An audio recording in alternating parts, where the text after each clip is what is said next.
Hi everybody, and welcome to the September 12th, 2007 edition of What's New here on hisnibs.com. I'm very happy to announce the addition of pen rolls by Lai Yee on the website in this edition. Lai Yee might be better known to some of you as Mrs. Nibs or Teresa Haas. Lai Yee is her Chinese name. Teresa was born in Hong Kong, and she's been a seamstress all of her life, has made half her wardrobe, it seems, and many things for me as well over our 15 years together of marriage. A couple of months ago she started making some pen rolls for me, which are basically material rolls that have pockets for pens, and I would use these when going to pen shows, and it's a safe way and a scratch-resistant way to transport pens during setup and takedown at a pen show. And Teresa wanted to make more of these and make them available for those who frequent hisnibs.com. So without further ado, let's take a look at what she's doing.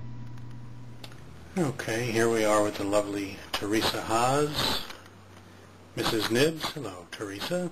Hi. Also known as Lai Yee, especially on the website. And here she is working on her new project, which is pen rolls, little pen holders for the His Nibs website. And looks like you're working on one of the black felt ones now, or are you going to have material on this one as well? I have to make the black felt first before I put on the front cover. Like these that I'm panning down to now, these are some of the recent ones that Teresa has done. So it's material on the back, and then inside is the black felt with, in this case, 8 different pen pockets. The top flap rolls over, and then the whole thing rolls up and is then tied with the attached ribbon, which I can't do one-handed, but you get the idea. Here are a couple other patterns, one of cats, here's one of geishas. This one that I was playing with has characters that represent the 12 symbols of the Chinese horoscope. Here's a plain red one on the back and the pen slots inside. And I guess the new one, Teresa, you're going to work on is this Batman pattern. Has little bats on it. Yeah, it's a Batman too. Oh, Batman too, yeah. Okay. Yeah, you can see Batman, Batman. You can see the word if you look closely. Very good.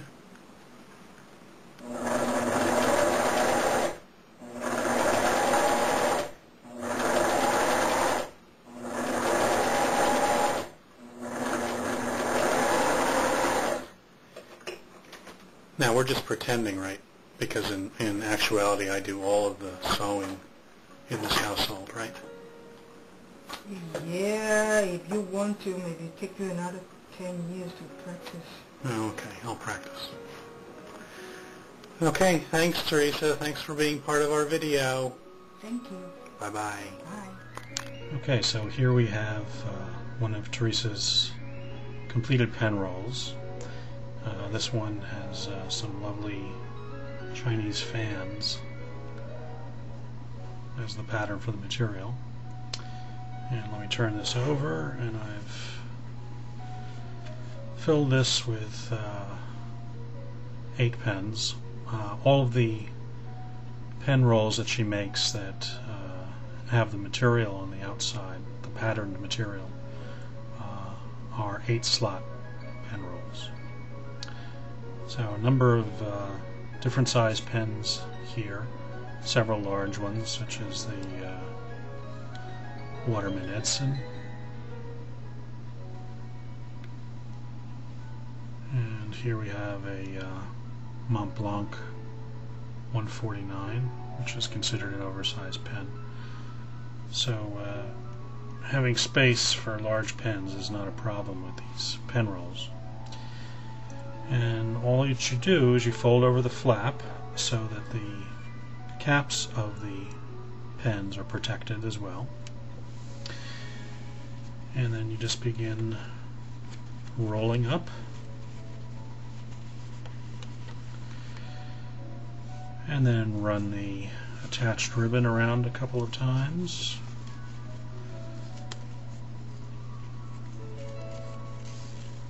Make a little bow. And not a very attractive one, I might say, in my case. And there you go.